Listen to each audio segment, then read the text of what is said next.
欢迎大家来到大叔中文。哎呀好当阳。好，这个灿叔，我觉得啊，这个身为大叔中文的观众们啊，真是有福了啊！嗯，就是每个星期三呢，有一个主要的播客可以听，对对，然后呢，每个礼拜又有额外1到2个这种人生话题的这个小视频可以对，练习中文，所以我觉得大家一定不要忘了订阅大叔中文，要支持我们。对，然后呢，我们得到的支持呢，才会持续的一直做这种小课题、我们小话会更有题的动力，主题。对，对，不然的话，我们可能做几个星期就撂放弃了。挑子了，不干了。对对对，不做了啊，好，那我们不要威胁同学们然后，这个前几次聊的话题都是比较沉重的，我觉得今天我们来聊一些比较积正能极、量的，对，正面的主嗯题。嗯，那灿叔，我们今天要聊什么呢？勇气，我觉得勇气应该是哦，比较正能量的吧，话题吧，他说，没错，没错。嗯好，勇气，我觉得这个话题很重要，嗯，因为人生有很多困难、挫折、挑战，可能你都会需要勇气，特别勇气、勇敢的去面对，才能够解决这些问题，对不对？嗯，所以，我们先来问灿叔第一个问题：灿叔，你是一个有勇气的人吗？勇敢的人吗？对，其实刚才啊，就是这个话题嗯，虽然是我们之前就预设好的，但是我没有对，想，但是你在说的当下，我脑子嗯，里突然蹦出了一些别的东西，就蹦出哦，了我小时候特别喜欢看的这种日本的热血漫画，啊，就是那里所有的主人公他们都非常有勇气。你像这个对。《圣斗士星矢》呀，对吧？七对，龙珠啊等等，小宇宙，小宇宙爆发，他对一次一次被打败，对不对？他本来就是对一个比较低段位的这个选手，对吧？对能力比较低，但是他面对，对那些高阶的选手啊，人家的这些黄金圣斗士，他也不害嗯，怕，勇敢的对去面对这个，然后就是很多时候就以弱胜强。我觉得这个其实就是勇气。勇气其对实真正体现就是在你面对的这个人，就是这个或者这个对，困境啊，这个困嗯哼，难，其实对相对而言，对你现在当下这个状态是挺难嗯哼，去战胜对，它，这个嗯哼，时候才能真正体现勇气。比如说，对，你说勇气，我看到一个比我小的人，我去打他一下，那不可能算勇气，对不对？肯定是这个是说我在这个状态下，其实对面是一个类似于权威性的人物而言，我对觉得就是一种你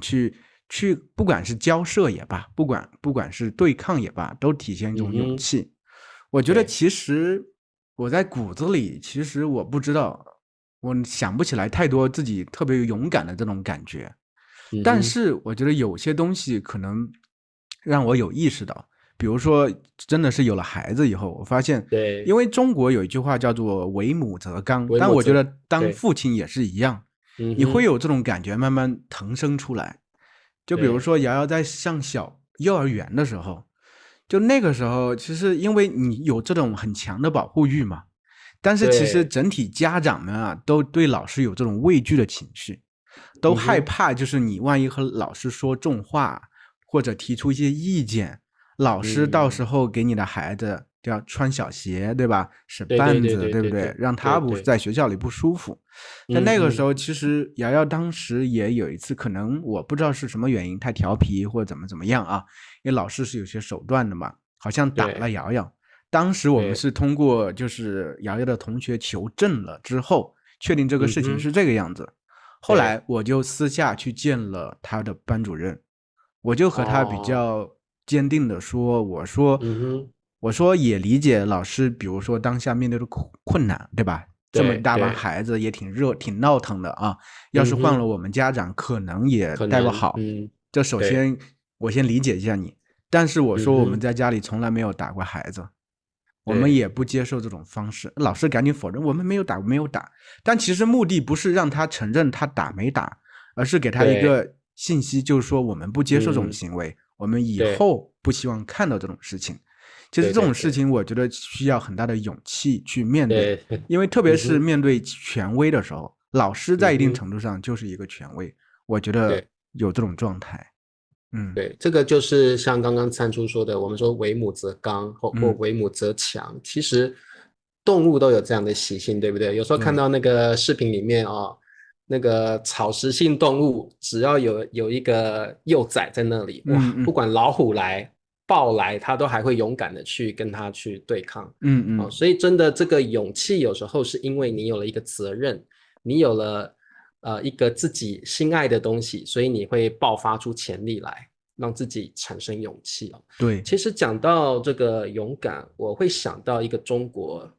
传统一个很有名的故事，叫周楚除三害哦，我啊。听过，啊，对，这个周楚呢是古代了哦，周楚是一个流氓，啊，他是个一个流氓，对，他是个暴徒，他常常去欺负乡里嗯啊。嗯嗯那所以当有一个老人跟他说，这个乡里面有3个最严重的祸害，嗯那这个时候周楚觉得我很勇敢啊，我一嗯，定可以去这个解决村里面这3个大害。那第一个就是好像是老虎吗？还是什么？老虎，对，嗯然后周楚他就把老虎给杀了嘛，除了嗯嗯第一害。嗯，再来第二个好像是河里的蛟龙吗？或蛟龙，对不对蛟龙估啊？计是，蛟龙，对。嗯然后周楚呢，他也很勇敢的把这个蛟龙给解决掉了。解决掉了，对，这么勇敢的一个人，他其实之前是欺负乡里的流嗯氓，嗯，所以他把乡里的2个害给除掉之后，其实他后来回去问老人说：“那第三第三个害害是什是什么呢？第三害，老人就说：就是你，就是对周楚你自己是乡里对，最大的危害祸害，对对对，祸害。所以这时候呢，周楚才惊觉到，嗯自己其实已经危害乡里这么多年了。最重要、最难的就是要去改变自己，让自己变成一个好人，而不是嗯流氓了。所嗯嗯以我觉得看到我以前小时候看到这个故事，我觉得也蛮动容的，就是这个周楚最后是有勇气去改变他自己，让自真的，己从一个坏人变成一个好人。嗯所以我觉得勇气体现在个人身上的话，就是你有没有勇气去改变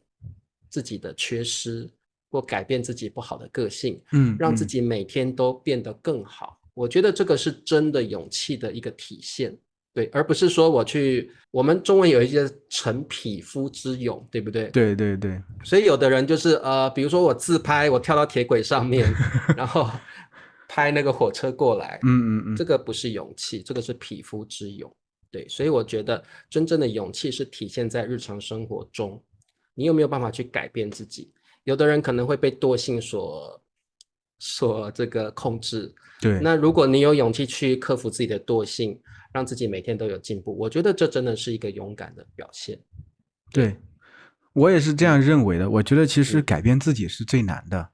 因为对我老婆她其实从事的是类似心理学方面的工作啊，啊，所以对她其实每天会接触到很多人，就是主要是对育儿相关的。很多啊，妈妈她们其实，我老婆就是说，她们很多人其实也学了非常多的东西，理论知对，识也有很多的储嗯，备，她们甚对至可能也能看到自己的问题在哪里。但是真正对走到那一步去改变，很多人都定不了决心，都会绕着走。很多对，人会通过不断的去吸收很多很多这些理论知识，武嗯哼，装自己，然后让自己觉得啊，哦，我可以，我知道这些东嗯西。嗯嗯，对而且很多情况下，就是你通过这些知识，你会觉得自己可以，但是你只是掌握了一些技巧，一些方对，法。嗯哼，方法它只是适用于当下的一个点，一个点。但是很多对人会就是满足于当下这个点，我怎么解决？他不愿意深入去挖一下自己内心到底是什么原因造成自己现在这些困境。很多对困境其实就是都可以追溯到你自己本身和你自己的家人的关系。对有很多对，人是这个样子，所以自己和嗯哼，自己本身家人的关系，造成了你自己现在和自己伴侣是这样比较紧张的关系，和自己的嗯哼哼，孩子是这样的养育模式。所以对，很多人他没法跳出来真正去看自己内心，因为这样很难过、很痛，嗯哼，嗯，甚至要血淋淋的那种现实，你都要对去看到。对对对，大部分嗯哼，人是不愿意去面对这个事情的。真嗯哼。正有勇气的人，真正有这种勇气的人，我真的觉得特别值得佩服。对，所以我觉得这嗯个勇气有时候我们平凡人哦，普嗯通人，其实真正的勇气是面对到自身的时候，你有没有真正有勇气去面对自己的工作、家庭，还有人生很多的这个挫折跟困扰。所以我觉得各位同学，你是一个有勇气的人吗？有时候我们不用想得太远，有勇气就是要变成一个多伟大的人。其实勇气体现在你的日常生活中而且我觉得，其实我个人觉得勇气跟智慧是很有关系的。对，一个人如果智慧高的话，他会更有勇气去面对该面对的困难所以我觉得有的人真的就是逞匹夫之勇的时候，其实他是缺乏智慧的。那是鲁莽吧，我觉得不能说对，鲁莽，勇气。其实鲁莽的这种行为，我们就不能说是勇敢了对，比如说最常见到我们的社会事件，常常看到有人溺水了，有人想说我根本就不会游泳，他还跳下去去救那个人，去救别人，那这个对，那这个当然就不是勇敢的表现。所以我觉得勇敢跟智慧其实是有时候要绑在一起，我们要有智慧的勇敢才不会变成一个鲁莽的人那我们今天聊到这个勇气这个话题呢，其实是有一个原因的。什么原因？这个什么原因呢？这个因为最近灿叔写了一本这个《猴王出世》，对不对？也不能说完全我写的，是我改写的。对，改写的。对，因为《西游记》不是灿叔写的对，那当然《西游记》是这个中国4大名著之一嘛。那这个我觉得大家对中国文化也很有兴趣，那所以灿叔就改写了这个《西游记》的开头的一个故事，对，猴王出世。那而且我们也配上了音档。那我们会聊到勇气，是因为孙悟空在变成猴王呢，之前呢，是因为他跳进了一个瀑布。对，而且其实，在原著里头，我觉得他有些东西过于的简略。可能和当时这个文本他们处理方式有关系，其实没有很真正深入这个猴子的内心，就是石猴的内心这些改变。其实我们都知道，一个故事里头这个角色他需要有一定的成长的这个弧线，就从一开始是这个样子，后来慢慢变成这个样子。所以这个在这个原著的故事里头，我觉得它体现的不深刻，就突然莫名其妙的大家就尊他为猴王了。就是因为你跳了一个瀑布而已，我觉得这个说实话也不是特别能体现这个勇气的，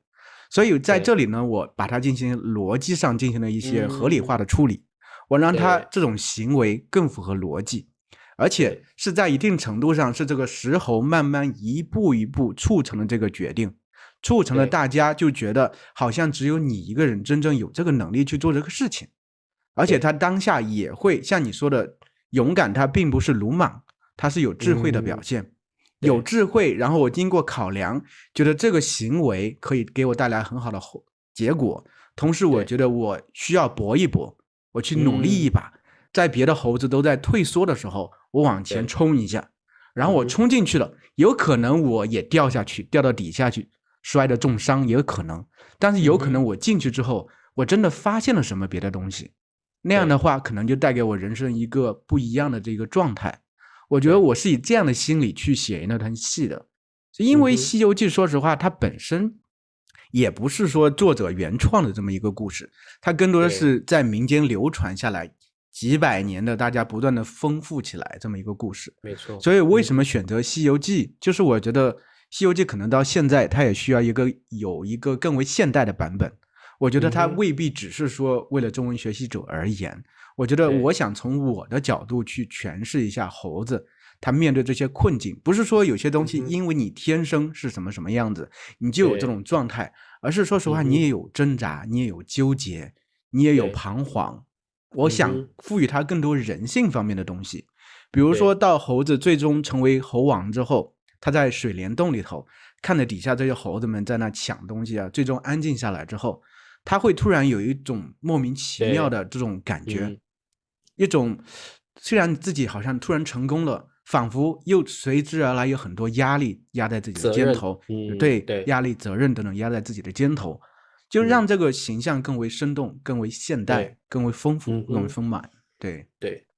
就是说其实我们会选择这个猴王出世，也是因为《西游记》算是4大名著中最容易入手的，对，最容易理解的，然后也具有一些奇幻神话的风格在里面，大家会觉得特别新奇好玩对，二方面就是我觉得灿叔特别去把这个孙悟空猴王的这个心路历程描述的比较详细仔细。我觉得猴王虽然是猴王，但是他也像普通人一样，会有很多情绪变化，对，会有很多喜怒哀乐。所以我觉得把这个方面描述得很清楚，会很容易把你引入故事的情节当中，让你更喜欢《西游记》这部小说所以我觉得通过这个猴王出世，这个算是《西游记》开头的这个故事，希望能够更引人入胜，希望能够让大家更喜欢中国文化的东西。所以我觉得这本《猴王出世》对，弄错了，《猴王出世》这本书而且灿叔也念得非常非常好，那个很多音色都各种不同的猴子都有他自己的声音特别不同的音色，然后让你会觉得哇，这个看起来也丰富，听起来也丰富而且我专门加了一段笛子当做背景音乐，让它有这种感觉，好像这是发生在远古时候的这么一个故事一样。我专门采用的也是这种口吻去讲述一个很远古的这种故事的感觉。对，所以这个如果大家喜欢这种中国传统的这个故事小说，大家可以通过购买这一类的书来支持我们，也告诉我们说你们是喜欢这样的题材的，因为我们后续可能也会出一些跟历史相关的书籍。对，那如果大家对于这种特别具有中国色彩的故事、历史、史实都特别有兴趣的话，大家可以告诉我们我们真的对写这方面的东西也蛮有兴趣的。对，其实我现在正在写这个秦始皇的这么一个书，就是中国第一个皇帝大家有兴趣的话可以留言告诉我鼓励一下我对，就是如果大家喜欢看一些中国历史，但是又觉得看一般的书太文言太深了，其实灿叔是可以把这些故事写得更白话、更浅显易懂，让你更容易吸收阅读的。对，所以如果大家喜欢这类题材的东西，欢迎留言告诉我们购买。对，好，那当然我们等一下这个播客完了大家也可以听一段猴王出世的这个片段，对，片段，大家一定会特别喜欢的。好，那我们今天勇气的话题就聊到这儿，希望大家有勇气去面对生活上的各种困难跟挑战。我们下次见喽，拜拜。猴王出世。就说在海里有一座山，叫做花果山，山顶上有一块石头，有一个人那么高，四周没什么树木遮阴，就那么孤零零地立在那里，谁也不知道这块石头是从哪里来的。反正自从有了这座山，就有了这么一块石头。可能这里地理位置好吧，也可能是其他的原因，反正这块石头渐渐地变得不再普通。当然表面是看不出来的，可是其实在它的内部已经孕育了一个生命，这个过程是十分漫长的，我们不能用人类的视角去测量，我们人类的生命太短暂了。可能这个生命在石头的体内孕育了几万年，甚至是十几万年了吧。有一天，它终于准备好了，它要出来了。那一天，花果山上的动物们仿佛都有了预感将有重大的事情要发生，所以几乎所有的动物都躲了起来。虽然他们也不知道自己要躲什么，当然很快他们就知道他们要躲什么了，因为在中午的时候，突然传来一声天崩地裂的巨响，似乎整座花果山都要沉没了似的。不过幸好，动物们后来回忆说，幸好那声巨响之后，整座花果山又变得静悄悄了，只能听见风吹过树叶的声音，还有远处大海波涛的声音。当然不可能什么事情都没发生，因为从那天开始，花果山上出现了一只猴子，一只不同寻常的猴子。而这只猴子其实就是之前那块石头生出来的。当然，这只猴子也不记得自己是怎么出生的。他睁开眼，就看到他的周围都是碎石头，而且整个天地之间特别安静。